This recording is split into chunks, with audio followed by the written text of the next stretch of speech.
And now, making their way into the arena, hailing from the great pro wrestling state of Massachusetts, they are the hosts of the Top of the Cage podcast. Here are Bill and Juice.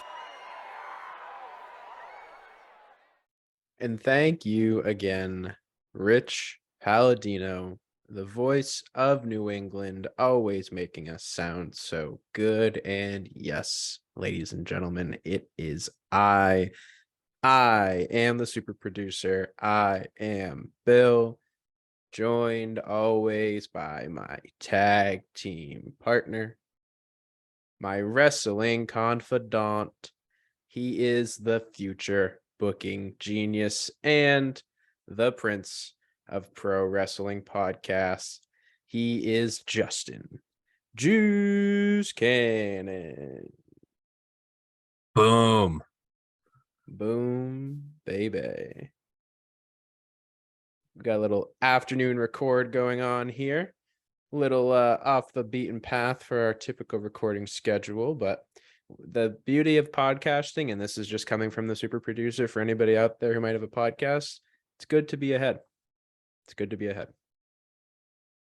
Yeah, just getting the slate ready, having a little backlog ready is always it's always good. So we're not hustling to get something out, get something prepared. We do have a couple interviews prepared too. I'm just gonna get right into it.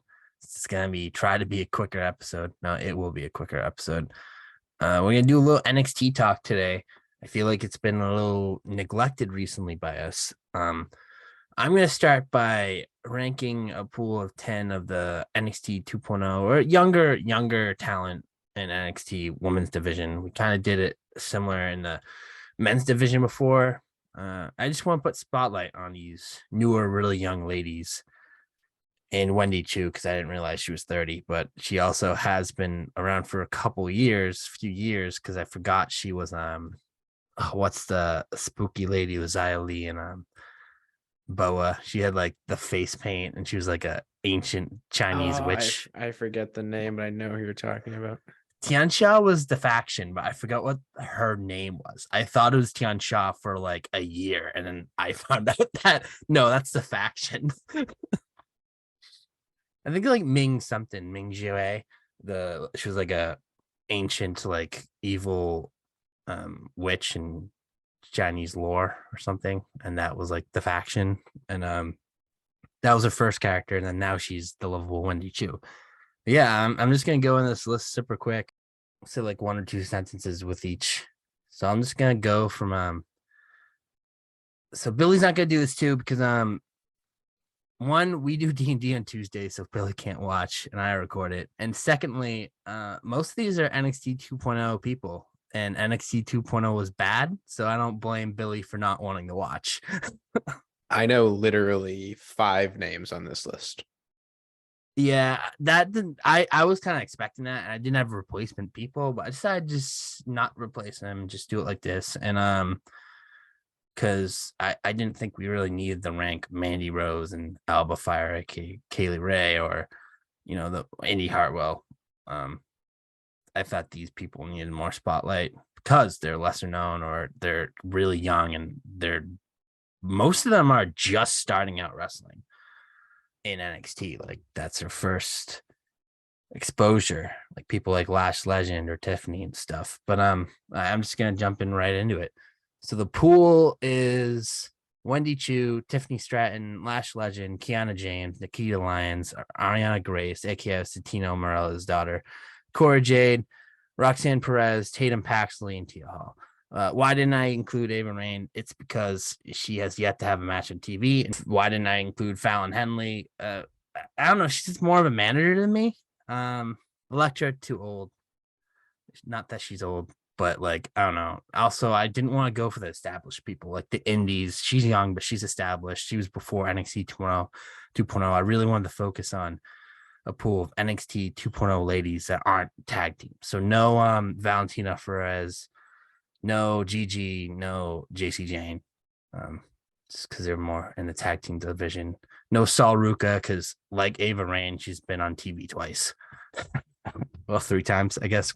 2 matches in the one promo. But jump into it. I'll go with my 10. Number 10, a way distant 10, way far away from the other 9. Lash Legend. I hate Lash Legend. If I'm putting Fallon Henley on the list, she's ahead. Fallon Henley's ahead. If I'm putting anybody on the women's division in NXT or any women's wrestler that exists, I'm putting them ahead of Lash Legend. I hate her. I just think she's so bad. I don't think she really knows or is getting it. I know she's really young. She's a basketball player. There's still time, and she does have. It's weird. Like she has a high energy, but I don't think she has a wrestling charisma. It's not the correct charisma. I know I'm just nitpicking at this point. I just think she doesn't get it, both in the ring, outside the ring. I don't think she's really connecting with fans. She's not connecting with me. I just go away heat for me. But I hope she turns it around because she is really athletic. And I do think she could turn around. And I do think she has the energy that she can. She just has to find the right character in this cocky former athlete character. We've seen it so many times. And if she's just not doing it right, she's not doing it the right way. And I think she's got to find a more creative, more original character, not an established one. And maybe she'll connect with me better in general. If you're a fan of hers, I'm sorry. Number 9, Nikita Lyons. Nikita Lyons, I think, has potential. She got the look. She's pretty athletic too. She's, people are probably mad. Like, how is she not in the top 3 for you? I'm not connecting with her. I think she is just so much work to do. She's nowhere near ready. I don't think she's even TV ready. I think they kind of rushed her on the TV, but NXT is more developmental than it's ever been. So, I'm just going to be patient with her. I think she'll definitely rise up the list. Like I said, it's just like her promos are fucking god awful. Like every time she talks, I'm just like, just stop. Just let Zoe Stark talk, okay? Let someone else talk. But in the ring, I actually think she's got crazy potential. And she's got a unique moveset and the most unique pin attempt of all time. So, I'm rooting for her. Unlike Lash Legend, I don't have any issues with her. I don't want her to go away. I want her to stay and develop. Next, Kiana James. Kiana James is one that she's low just because she's just starting to get involvement. Her feud with the fact that she's trying to like buy Chase U is really hilarious. I think she's got really great personality, potential in the ring.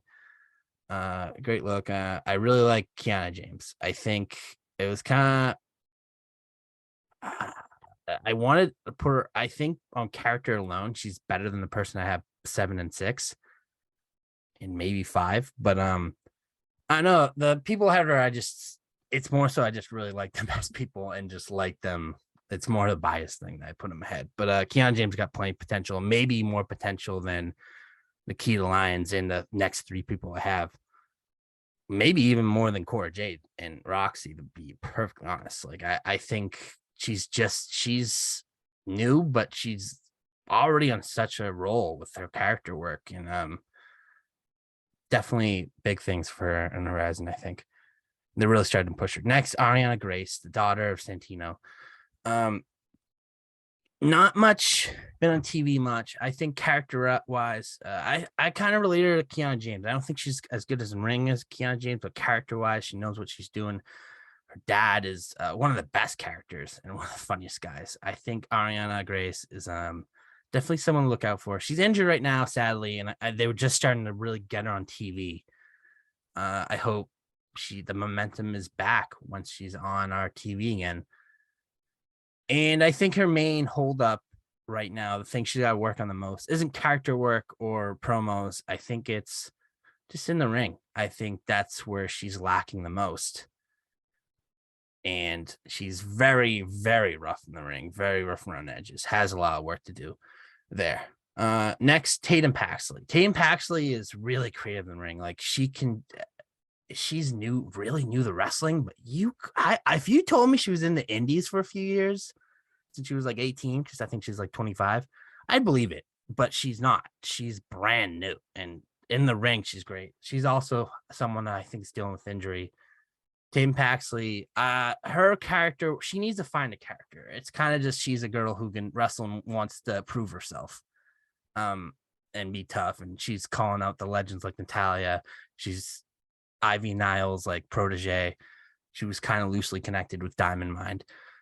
She just has to find a set character, and I think once she does, she's gonna skyrocket once she really finds her place in who she is as a wrestler. Because in the ring, oh damn, she's got great potential. Like in the ring, it's a creative move that I really don't see often. She's extremely strong. She has great work ethic, and you can tell that she loves it.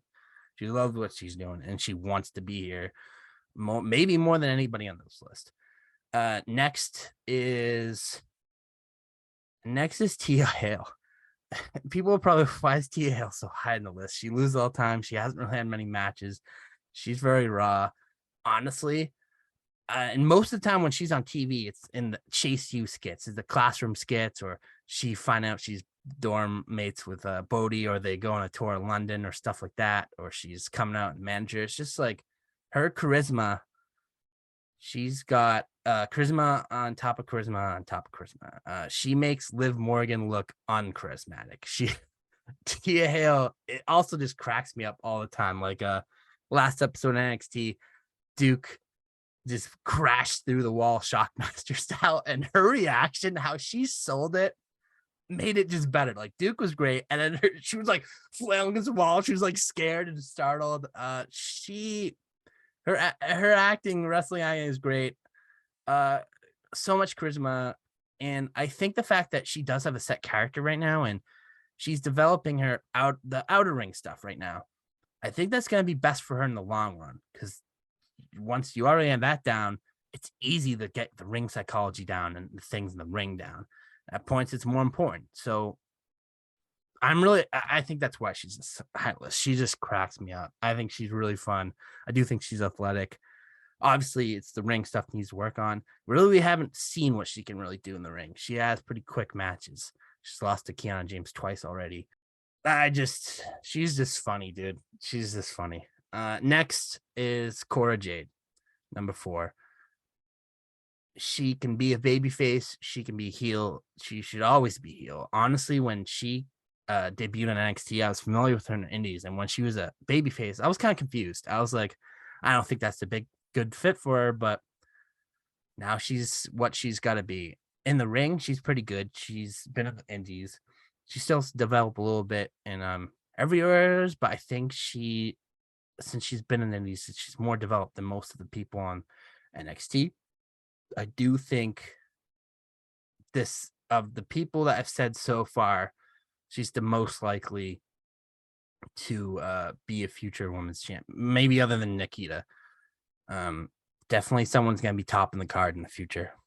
And she's 21, which is just crazy to me. Like, she's younger than some of the girls I already said, and she's just more developed and has a lot further in her career than them, and it's kind of crazy. Next is Roxanne Perez. He's a personal favorite to mine. In the ring, oh, she's ready to go. Call her up. There's already talk that she is getting called up because she impressed in her SmackDown match, that 6-woman tag match. And character-wise, she's got a character, the plucky underdog hard worker. We've seen it before, but she plays it well. I don't think it's the most compelling character, but she does make me always want to root for her, so it works for her. Do what works, stick to what works. I mean, that's kind of what John Cena was. Never give up, right? And at times people got sick of it and hated it, but it worked. He's still like a Hall of Famer, one of the best to ever do it. So I don't think Roxy really has to change her character, but if she does and shows like a heel side or maybe a more creative character, she'd probably be easy number 1 for me. Because in the ring, she's great. I love watching her matches. Big fan of hers. Been a fan of her since she was in Ring Honor when I got exposed to her first. Next, Tiffany Stratton, number 2. People were probably like, why? Athleticism is there. She's just as athletic as Lash Legend. Character, she plays the daddy's rich girl so well to a point that I've never seen it played as well as her. We've seen the character, but she just does it perfectly. She gets the acting part really done really well. And in the ring, she's athletic, but she also understands ring psychology and using her character and doing these little nuances. And she's picking it up so fast. Like what? She's been wrestling for a year and a half, if even. And I think she's just miles ahead of so many people. I know she took some time off recently. They said it was injury, but I'm pretty sure it was because she got a boob job. But I can't wait to see her back and in the ring. She had one of my favorite NXT 2.0 feuds with Wendy Chu. Her and Wendy Chu were going back at it, and they had some great matches. Like they really shocked me and really made me a bigger fan of both of them. Already a fan of Wendy Chu. It made me change my mind on Tiffany. At first, I was like, not a fan. I kind of almost hate her as much as Lash Legend, but I'm completely changed. She makes me now I hate her because I'm supposed to hate her because she's a great heel. And I think she could be a great baby face too. And because of her athleticism and just energy and her just intelligence in the ring that it's crazy that she's this smart already. Definitely impressed by her. Number 1, Wendy Chu. I love Wendy Chu. Wendy Chu's the oldest of these 10. She's 30. Definitely the most experienced, and she's at the end of NXT Black and Gold. She can play multiple characters. She has the range. She played the scary Tiancha character, and now she's she likes to take naps and slumber parties, but she also has a darker side of that character too.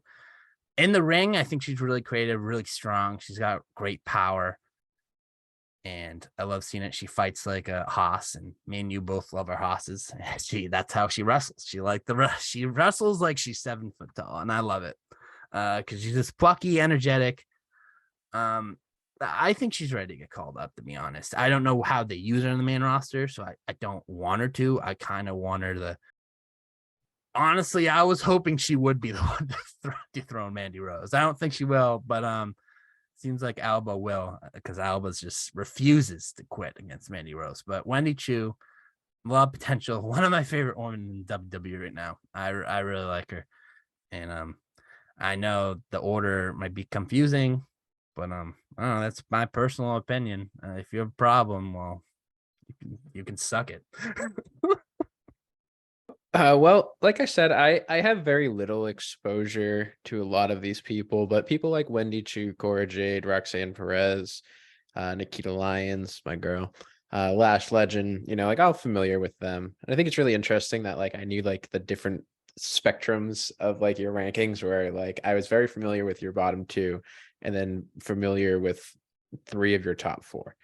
So definitely appreciate the insight. A lot of Lash Legend hate. That's I don't know if that's warranted or not, but I would say that we're definitely excited to see all these women grow and develop. Remember, they are in developmental. And I think that WWE seemingly has a good crop of young women talent that they're building behind right now. And I think that the veteran women are all slowly working less states. I mean, we haven't seen Sasha in a minute. Bailey was on injury, so she was gone for a while. Charlotte currently not on TV regularly, and amongst other WWE veteran women, either in other companies or have since retired or done other roles within wrestling. So I am very excited to see what happens with all these women. Hopefully, all your predictions are true. I know we talked off air about Tiffany Stratton, how you were surprised I didn't know who she was. And I did look into her between our conversation and now. I was kind of just looking up some of these women as you were talking of them. And she seems really interesting. I feel like she could be a character that I would really like. And I am a fan of a good heel. And if she plays this character well, then hey, I'm here for it. Definitely should check her out. Check out her it was a hardcore, it was no holds barred match against Wendy Chu. Really great match. Definitely recommend it. Is that it was the last the lights out match? Is that what they're calling it? Yeah. I think it's the lights out match. That's what specifically it was called. It's, there's so many rule names for hardcore rules matches nowadays. It's very interesting. I just kind of want to touch on that they have a lights out. Isn't that the AEW gimmick match for a no holds barred match? Yeah. WWE doesn't usually do lights out. That's what I was kind of surprised. That's why I couldn't really remember what it was called. But yeah, they did do it not too long ago. Kind of shocking, but they did a great match, and they did better than a lot of the AW lights outs I've seen.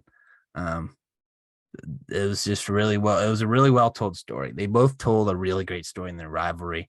And some people were complaining like, "Oh, this rivalry is going too long," and I was always invested, and I think they did a good job at cooling it and not having it on TV, and then bringing it back and getting your interest back. It was one of the few good things about NXT 2.0, and it was a really good payoff match, and it made you just love Wendy Chu more. And Tiffany really put her over, and I think just two women with like great potential. Something I'd like to see in the main roster too, when they really even their skills even get better in a few years. I think that could be a match I'd love to see in a pay-per-view, a big pay-per-view, to be perfectly honest. I think it's a match that would be worthy of a women's title match on the main roster. I think they got that much potential that they could be upper card in the women's division. Well, I will be following their careers with great intent and interest. And speaking of somebody who has their career slowly taking off, it seems, you touched on her previously. It is Ava Raine, who has been revealed as the mysterious women member of the Schism. And I, as somebody who is not a faithful NXT follower, have recently been seeing a lot more people talking about the Schism in the way that Ava debuted, obviously the daughter of Dwayne "The Rock" Johnson. So that puts a lot of pressure on her automatically, literally being the daughter of one of the greatest wrestlers to ever exist. And I think that this debut is really good for her. I think that they kind of learned in a way from The Rock's debut, where, he was Rocky Maivia, came out during that Survivor Series match, ended up getting Die Rocky Die chance at some point in his career before he found the Nation Domination. And, I think her debuting with a not like well established, but like guys like Joe Gacy, like an established person. And I'm not honestly too familiar with the other two members of the Schism, but I've been really liking their Grizzled promos. young veterans. Are they Grizzled Young Veterans? Yeah, they are. Their They look, just changed their their look names. is just so different. I didn't even recognize them, honestly. Like the look of them too is fucking scary, and that's what I love about them. Like they all are just scary looking motherfuckers. But like, I feel like the two like talking opportunities that Ava's had for her being, relatively newly debuted, I was pretty impressed. Like the sit down interview that they did, like her delivery and her cadence and like the way that she spoke of herself, like she was convincing. Like I really liked how during that promo, like Ava brought up like, "Oh, you only cared about the Schism once I debuted. Why didn't you care when," I don't remember their names, but when the other two members of the Schism, became part of them? Like, why didn't they have a sit down interview? And like, it just really sold me that like, holy shit, like eventually she's gonna get built up as this like major baby face that breaks away from the Schism, and like everybody's gonna love that. Like I can already tell they're setting that up, or that they're just gonna dive deeper into it. She's just gonna become a good heel. But I have been really fucking with it. And I think that the promos they've been doing and the stuff that they have been up to, I am going to keep a close eye on the Schism and see what's going on with their stories. Yeah, it was not the reveal of when they showed who's behind the smiley mask. I was not expecting her, and I was happy. I was like, if we finally get her on TV, get to see what she can do. And yeah, you're right. That first promo really surprised me. Well, it was really good, like you said, and it surprised me. I was like, I doubt she's gonna be like The Rock and have that skills. I'm not saying she is on a mic. I'm just saying that she's better than I was expecting. I'm excited to see how she is in the ring, but character wise, I like it. And I think some people are complaining, why isn't she debuting with the bloodline? And I think you already kind of said it. You can't like The Rock kind of got pushed into being a legend right from the get-go. You can't do that. You got to ease him into it. And she's still very developmental. I think doing a bloodline, it's not the time to do that. It's not, maybe eventually, but not right now. I think Schism's a better fit right now. And it's less predictable and things that can happen too. Like you said, maybe you transition during a babyface, or maybe they just lean into it and make her one of the top heels in NXT, which eventually Mandy Rose is on the main roster. So you're going to need a new big bad in NXT, and maybe Ava Raine is it. I definitely think they can mold her into that. She's already got the legacy. There's plenty intrigue on it right now. It's definitely someone I'm really interested to see. And yeah, I'm all for it. I mean, I'm not big on the Schism because my boys, James Drake and Zach Gibson, now name changes. I don't even remember their names, and I watch NXT every week. But they're creepy though. They are fucking creepy looking. Yeah, well, they're great wrestlers, so they're doing the characters really well because they're amazing and they're two of the most underrated wrestlers in the industry. I think. I wish just Grizzled Young Veterans work. I really wanted to see them on the main roster. I wanted to see them be like a top 3 tag team in WWE, but it can still happen. Maybe not as a Schism, but we'll see. I have hope. It's just I get always depressed every time I see Zach Gibson just shaved and just like they're just like Joe Gacy's bitch boys now. If anything, I hope to see them become this new cult like equal member sort of group, and I think I'm gonna stay optimistic for it. I like spooky shit. I like the weird shit in wrestling. I love characters, and this stuff tickles me pink for sure. And to wrap the episode up tonight, of course, wouldn't be any episode of just Juice and I without a Mount Rushmore. Now, I think speaking of Ava Raine's father, Dwayne "The Rock" Johnson, I think that he is probably going to find himself on this Mount Rushmore at some way, shape, or another, because we are talking the Mount Rushmore of wrestling catchphrases, ones that connect with the crowd and really sold some merch. And Juice, I don't know about you, but like our last Mount Rushmore, I think I had 12 that I came up with. Let's see. Actually, I have multiple for multiple people too. So for individual wrestlers, I have 2, 4, 6, 8, 10, 12, 14, 15. And 3 of them have at least 2. That's fair. I only did specific catchphrases. So if like Stone Cold, I'd only pick one. And no, I have picked one. For instance, Stone Cold is definitely one. I have picked, spoiler, I have picked one particular Stone Cold's catchphrase, but yeah, it's a tough list to make. I mean, I'd probably change mine in a week. Could probably do this one like 10 times. But what made me think of doing it is we're living but there's a lot of hot catchphrases right now. Scissor beat daddy ass. Everybody loves the Acclaimed, both in the Acclaimed. Acknowledge me. Acknowledge me. He's not feeling very oozy. One right. of the new hot trends right now. And then of course, even though it's not really a catchphrase, it's more of the catchword. But LA Knight just delivers it so well. Yeah. It's just, and I remember WWE asked the other day in a post, like, what's your favorite WWE catchphrase? And like 90% of the people responded with, yeah. Like, I don't know. I even said it on the podcast a few times. It's catchy. LA Knight's the man. And it's not even like a catchphrase, it's the word. And it's a pretty simple word, but like woo, like what? It's just, it's caught on. So I can lead us off here on our Mount Rushmore then, because I did already spoil that I do have a one particular Stone Cold Steve Austin line. And I heavily debated because I have an Austin 316 shirt. I love the open a can of whoop ass, stomp a mud hole in somebody. Those are some classic ones. The what is obviously classic, but it didn't come on my list because I just fucking hate the what chants. So what I decided to do for my first entry for Stone Cold Steve Austin is that's the bottom line because Stone Cold said so. That ended many promos that were legendary, and that got a pop out of the crowd every single time Austin said it. So you can't deny that that's one of the greatest catchphrases in wrestling history.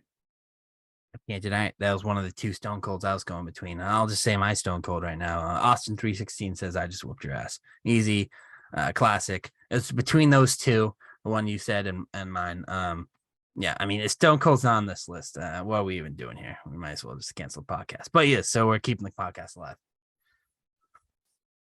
Right. And like I mentioned before, Ava Raine's father, Dwayne "The Rock" Johnson, had many of popular catchphrases. I chose one that personally really resonated with me, and I feel like a lot of casual people, like a lot of mainstream people, really picked up on this one. Now you're probably thinking it's it doesn't matter what you think. Nope. I went with If you smell what the Rock is cooking. That's a classic. Absolute classic. That might be the best wrestling catchphrase of all time, in all honesty. That's why I went with. Well, this is what I wrote. Insert Rock line here. But can you smell what the Rock is cooking? I almost thought about know your role and shut your mouth, because that you shut your mouth is even a video game made like And layeth the SmackDown. yeah, it's just very iconic.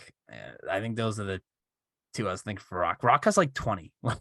It's too many. Let's be honest. There's so many. Like when you call John Cena Fruity Pebbles or Cookie Puss, Yeah. Or even insert city here. The Rock has finally arrived back. There's so many. Rock is another one that had to be in the list, and I went with the same as you. Now I feel like here's where we're going to start getting some divergency. I want to mention just a couple honorable mentions before I get into the final one. Two, I think that I'm going to say three that are like very, very, very close to being my number 4 or being close to on my list here. The DX Suck It was very close to being on my list, but it was not. The Hulk Hogan What You Gonna Do, Brother, very close being on my list, not on it. And the John Cena You Can't See Me, again, very, very close to being on my list, but it is not. And the one that I am going to pick for my number 3 here is one that you mentioned before as being very simple, but again, it has transcended so many forms of media. If you go to any sporting event, you will likely hear this, especially if you are from the New England area and you have gone to at least a Boston Bruins game. And that is the Ric Flair woo. And if you go to most wrestling shows and you woo, you're going to get at least like 15 to 20 people that are going to woo back at you. So I think that just proves it was very iconic. And I also want to say the limousine ride and jet flying, wheeling and dealing, kiss stealing. Is that it? Son of a gun. Is it? Yeah, I know Son of a Gun, but I didn't know if there was one before Son of a Gun. Limousine riding. Limousine riding, jet flying, wheeling and dealing, kiss stealing, Son of a Gun. That one was also good too. It was really tough for me not to put Woo on. I didn't put Woo on, and it's probably just a huge injustice because you're right. It's just still a big thing, just all over the place. I actually went with Suck It. I went with Suck It just because maybe more so impact on our generation and the generation right before us, specifically people doing it in school. Yep. Just doing that, going to our teachers and doing it. There'd be like, there was even like a news story about like schools banning it and like you get detention or in trouble if you do it, which I found hilarious. And it wasn't an Onion piece. It was like a real thing. It was like, it was just great. And yeah, people still love it. The reunion just revolved around them just saying "suck it" to people. People loved it the other week. Yeah, that's my number 3. Yeah, like you can't deny that that's one of the best wrestling catchphrases of all time. Short, sweet, and to the point, and very easy to imitate. Now, for my number 4 here, again, there are still so many great wrestling catchphrases on here. I want to give another shout out to a couple of the other honorable mentions I have here before I go into my last one. I had Booker T on here 2 times because he is the 5-time World Heavyweight Champion. And of course, can you dig that, sucker? Both great. I also have the Macho Man. Ooh, yeah. I can't really do a great Macho Man, honestly. And of course, the Vince McMahon, "You're fired" might be also one of the more iconic wrestling catchphrases. But I chose one of Vince McMahon's former, I don't know, hated enemy is the right word, but definitely not favorable party. And that is Bret the Hitman Hart with "The best there is, the best there was, and the best there ever will be." Because like the amount of cockiness and passion and just like, like how much crowd reaction you can get with that catchphrase was just awesome. And yeah, like I think Bret rightfully deserved it. One of the best of his time, best of all time. And many people could not dispute that he was indeed the best there was, the best there will be. That's a good one. And other athletes still use it. You see it in like sit down interviews where people are being cocky and like Lamar Jackson will say it or something like that. Definitely a good one. Mine might seem like a shocker, but this is one of the most over heels of all time that said this. And I think it's just such a clever, simple catchphrase that needs to be said. And I think it just has a place on here because just the guy who said it is iconic, and a lot of people were inspired to become heels because of this guy. It's everybody pays the piper, Roddy Piper. It's just so catchy. I fucking love it. It's just so good. It's so good. He was a genius. I wish we got his run during our generation instead of a little earlier. But we still see him in rumbles and stuff. Everybody pays a piper is just so catchy. I just love it. Like I was like saying it last night to myself like 10 times. I thought you were gonna go with Ted DiBiase's "Everyone's Got a Price," because that is on my honorable mentions. I thought about a Ted one too, because I love DiBiase. I even have an autographed like pop figure of his. I thought about that. I thought about my boy Eddie. If you're not cheating, you're not trying. I thought about Viva La Raza. I thought about a lot of things, but yeah, this one snuck on there. I just think Roddy Piper is one guy that we really never really talked about on the podcast at all. And I think a wrestling podcast not mentioning him, one of the greatest heels of all time, is would be bad. And I think it's a great line, and I think it's pretty iconic too. And it's really one of the a lot of people just put spins on their names and their catchphrases, and I think this is the guy that really got that going. And him and Hulk are the guys that catchphrases revolving around their name, their character. But I think everybody pays the piper was first. Don't quote me on that. I just think it is. Yeah, and I'll be honest, definitely did not even cross my mind, to be honest. I didn't even know that was Roddy Piper's catchphrase. So definitely one of those Mount Rushmore situations where I might not necessarily agree with you, but I definitely don't deny how great Roddy Piper is, and that he is obviously the catalyst for a lot of people, especially like an MJF. Like I see a lot of Roddy Piper in MJF. I feel like just like the arrogance, the cockiness, and just believing that you can back up everything you say. I do have a couple more honorable mentions though for myself. The Undertaker, rest in peace, was one that I think is really good. Scott Hall's "Hey Yo," like always garnered a crowd reaction, and the delivery, the machismo, the charisma, I loved it. Love that Scott Hall, man. And of course the Daniel Bryan yes, the yes chant. I think that arguably is one of the most transcendent catchphrases of the 21st century, at least of the 2010s. And I think it would be undeniable to say that, wherever Bryan goes, whether it's in AEW, WWE, or anywhere else across the world, you are going to get people yes chanting, either at him or in some way, shape, or form. I mean, we've seen it in professional sporting events. We've seen it as touchdown celebrations. We've seen everything. And to say that the yes chant, or just the yes in general, is not a simple but effective catchphrase and sold a lot of merch and made people react would be undeniable. Yeah, no one can't argue with that. I was kind of surprised it wasn't on yours, but we were kind of staying away from the one word ones, even though I went with "suck it" with just two words. I went with "woo," but yeah, I figured if I had "woo" on there, I can't have "yes" on there, so I went with which one I think is more historic, and I would say that the "woo" is probably a little bit more historic. And if you have any wrestling catchphrases that we did not say, because there is so many more, you can let us know on social media. And Juice, where can the people do that? On Twitter, capital T, capital O, capital T, capital C, _ capital P, lowercase o, lowercase d. Instagram, it's the same, TOTC _ POD. Yes, and as we come crashing down to the mat on this episode of Top of the Cage, we want to thank you all so much for tuning in. And if you are listening to us on Apple or Spotify and you do not leave us a 5-star review, that means that you specifically you, that person not leaving us a 5-star review will not get 5-star content, and that is just a fact. Fact. And again, thank you all so much for tuning in, and we will catch you next time.